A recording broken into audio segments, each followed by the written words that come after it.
We've got a report from Homeland Security that is just breaking. It appears that 300,000 migrant children have been released on Kamala Harris and Joe Biden's watch, and DHS cannot tell us if these children are safe, if they're alive, if they're being trafficked, or where they are.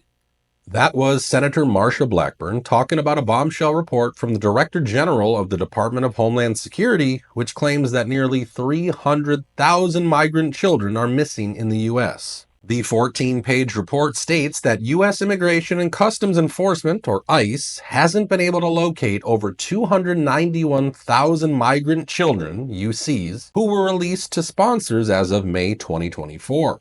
And as if unfazed by this horrifying report, Vice President Kamala Harris not only accepted the Democratic nomination with a huge smile, but also had this to say about her accomplishments at the border. I fought against the cartels who traffic in guns and drugs and human beings, who threaten the security of our border and the safety of our communities. Now, I don't know what she means by fighting the cartels and securing the border, but if losing 300,000 children is success in her eyes, I'd really hate to see her fail. As you can expect, the Republican leadership was quick to chew her out for not even addressing such grave findings. House Speaker Mike Johnson looked especially heated when he talked to reporters about this damning report. The speaker stated that this administration's failure to secure our border is facilitating what is the equivalent of a modern-day slavery operation. He also went on to say that the southern border is a national security disaster and a humanitarian catastrophe, and Kamala Harris cannot be trusted to fix it. However, most importantly, he pointed out the urgent need to hold emergency hearings about what he termed one of the biggest and most tragic scandals in American history. And he's not being dramatic when he says that. 300,000 is a huge number. And for context, the entire state of Maine only has around 250,000 kids. Now imagine the scenario where the children from an entire state go missing. I think you're starting to see why a lot of people are freaking out over this report. And to make matters worse, the same report makes it clear that without an ability to monitor the location and status of UCs, ICE has no assurance UCs are safe from trafficking, exploitation, or forced labor. Now you can see why the connection to modern-day slavery wasn't far-fetched at all. I've always been critical of the way the current administration has handled the issue of illegal immigration, and I have no faith in them to solve this issue, but even a cynic like me was shocked by this latest report. And what's even more infuriating is that, according to a whistleblower at the Department of Health and Human Services, the agency released these children so quickly to unknown sponsors because they didn't want to get sued for keeping them too long. And since the traffickers weren't going to sue them, HHS Secretary Xavier Becerra released children to sponsors so quickly that he wanted the turnover to resemble, quote, an assembly line. And while facts like these are coming out from left and right, the vice president still keeps on telling us that she is the best option we have if we want to secure our borders. Let me be clear. After decades in law enforcement, I know the importance of safety and security, especially at our border. Last year, Joe and I brought together Democrats and conservative Republicans to write the strongest border bill in decades. The Border Patrol endorsed it. But Donald Trump believes a border deal would hurt his campaign. So he ordered his allies in Congress to kill the deal. Well, I refuse to play politics with our security, and here is my pledge to you. As president, I will bring back the bipartisan border security bill that he killed, and I will sign it into law. I know we can live up to our proud heritage as a nation of immigrants and reform our broken immigration system. We can create an earned pathway to citizenship and secure our border. Hell, she even has the nerve to downplay the sheer gravity of this issue by making jokes while revealing her policy.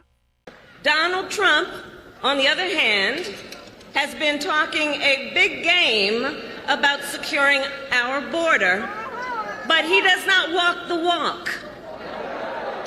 Or as my friend Quavo would say, he does not walk it like he talks it. Madam Vice President, I would like to remind you that you were the one running this country for the last 4 years. Why in the world would you expect Donald Trump to solve this issue when he wasn't even in office? Really, at this point, I don't even know if these guys are making such bad decisions because they're incompetent, or if they seriously do not care about the people living on both sides of the border. And the mainstream media has once again shown us they're not going to talk about any of the mistakes made by the Biden-Harris administration. In fact, when Donald Trump raised the issue of these missing kids in an interview with Dr. Phil back in June, big news agencies like the Washington Post called his claims misleading and criticized him for comparing human trafficking to the Holocaust. Well, that hasn't stopped the Republican nominee from raising the border issue again and again. In fact, while Kamala Harris was getting ready to accept her nomination, President Donald Trump was at the border in Arizona talking to the press and sharing his concerns. It's shameful and it's evil. Every year under Harris, a new all-time record of illegal immigration has been set. Every single year, our great borders are. She'll blow away Biden's reputation as being the worst president. She'll be a president that'll make him look good, just like Biden made Jimmy Carter look good. To get illegals into America as fast as possible, Harris has flown hundreds of thousands by airplane. You know, then they say, oh, well, we didn't want him to go. But then we found out a few months ago that they're flying him in over the border by airplanes to all over our country. Well, that means they do want them to come in, and flying in some very dangerous people. It's close to 1 million people, we think. Close to 1 million people were flown in over the border, and she's trying to say, well, we're in favor of borders. She just started this a short while ago. As you can see, the man is not pulling any punches, and he also reiterates his thoughts on joblessness by saying this. They created 818,000 jobs. So they said they did almost 1 million jobs. 818,000 jobs that actually didn't exist. They were phantom jobs. They're called phantom jobs. The reason they did that is because I was even a little surprised their job numbers look better, because I know the economy's lousy. Everyone here knows it. It's lousy. These people behind me know it's lousy. We have the worst inflation, I believe, in the history of our country, and that's absolutely killing people. But it's 818,000 jobs, almost 1 million, and these are just the jobs we found out about. There's a lot of other false things that now are being looked at. That number will increase. Now, I don't know if these numbers are 100% accurate, but he is right about one thing. The economy is not doing well at all. While we're talking about the former president, we of course have to talk about RFK Jr. endorsing the Trump campaign. Now, this wasn't exactly a surprise, since Kennedy's running mate Nicole Shanahan had already revealed in a podcast that their campaign is at a crossroads with two paths in front of them. They could either stay in the race and risk a Harris-Walz presidency, or they could drop out of the race and join forces with Trump. And last week, of course, he finally announced that he was bowing out and also shared why he ended up siding with Donald Trump in this speech. $1 billion wars in Ukraine, that we could use that money back here in the United States.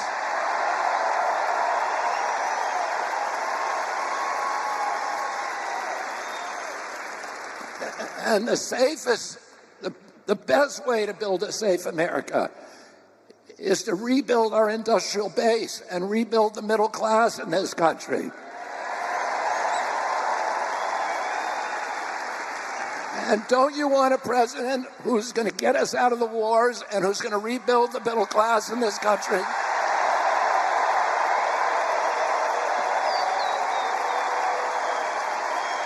I already explained in an earlier video why a third option like RFK Jr. can end up playing the role of the kingmaker, so if you want to understand this dynamic, feel free to check out that video.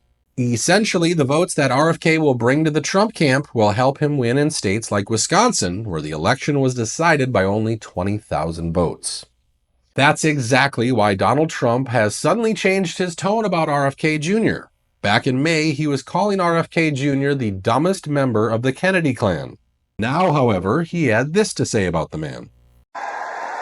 Tonight, I'm very pleased to welcome a man who has been an incredible champion for so many of these values that we all share, and we've shared them for a long time.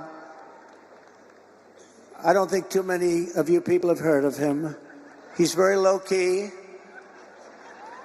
He's a very low-key person, but he's highly respected. He is a great person. I've known him for so long. For the past 16 months, Robert F. Kennedy Jr. This just goes to show that there are no absolutes in politics. While the Republicans are quick to welcome RFK Jr. with open arms, his own family is furious with him for this decision. For instance, his brother Max Kennedy said this in an interview. "I love Bobby, but I hate what he's doing to our country. It's worse than disappointment. We are in mourning. Never in my wildest dreams did I imagine I would be motivated to write something of this nature. With a heavy heart, I am today asking my fellow Americans to do what will honor our father the most. Ignore Bobby and support Vice President Kamala Harris and the Democratic platform. It's what is best for our country." So yeah, his own family disowned him. Well, I wonder why he was forced to join Trump. Maybe because you guys didn't even allow him to run as a Democrat. And that will do it for today's video. If you enjoyed this content, please subscribe to the channel. As always, I truly appreciate you taking the time to watch this video, and I hope to catch you on the next one.